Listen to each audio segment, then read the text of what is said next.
Wednesday down. Last really full practice for us. So hopefully we're ready to go. This is a team with really good players that has played good at times that sure isn't happy about last week. So everyone come in here on fire, and I'd like to say we're really healthy from the bye week. Which a lot of times is the case that actually isn't. We've got 3 starters out with different injuries that occurred last week. So is what it is. Guys got to step up and be ready to play. You'll start us off. Hey, Lane, obviously half the league or so is out this week with COVID stuff. I was just kind of going to ask for an update on y'all's situation. We have a couple. I think we have 3. So, that's probably not all bad compared to a lot of people.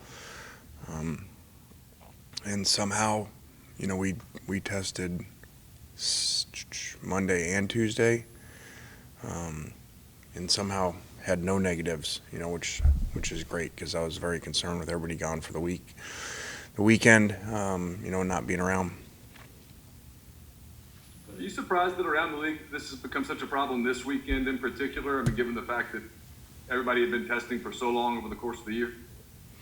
Yeah, I haven't followed it that much. I just heard, but it's not like everybody had a bye or something like that. So I think the teams, were just playing. So I'm not really sure. This is probably more what maybe was expected to happen, and really hadn't that much, because kids probably did better than maybe we gave them credit for, in handling this. And I don't know the numbers too. I mean, it's later in the year, so I initially thought, it had to do with COVID with, a certain amount of players and positionally, but I guess it doesn't just have to do with COVID. So if guys are injured, that counts the same, I guess, which I didn't know that initially. I thought it was going to be, okay, hey, COVID, because everybody has injuries, throughout the year. But I guess that injuries are counting in those numbers, those, mandatory numbers that people can get out of playing. So, I don't know.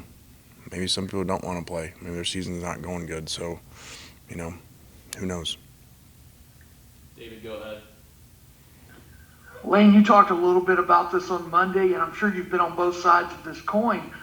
But what about the difficulty, if it's you, or the advantage if it's your opponent, of really not knowing who that quarterback is going to be, and the special skill set that each quarterback can bring to a game? Well, that's always difficult. That's why I like when we play both ours. So people have to prepare for them because they're so different. That's always the case, with quarterbacks when you don't know, especially if the players are different style players. Nate, go ahead. What is kind of your evaluation of those 2 different quarterbacks there? I think, up and down throughout the year. The Colorado State kid played really well at times and then struggled here as of late. So, these guys can run the ball really well.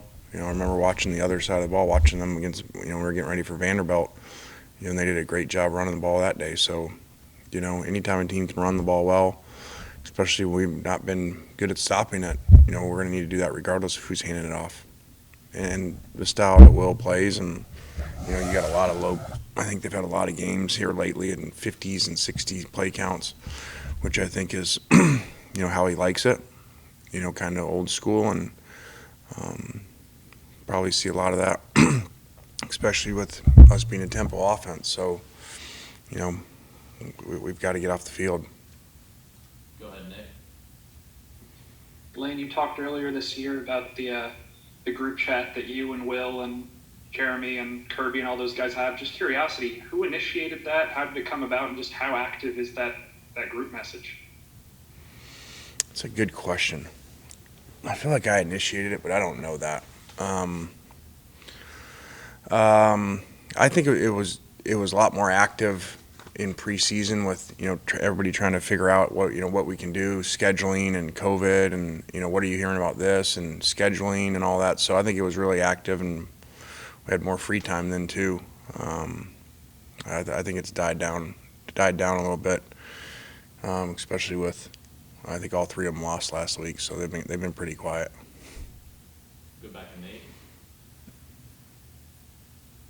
I guess the three of you, other than Will, were kind of there around the same ballpark with Coach Saban, and Will's there when he's at LSU a lot before. Kind of what different experiences did he have with Coach Saban? I haven't really talked to him that much about that.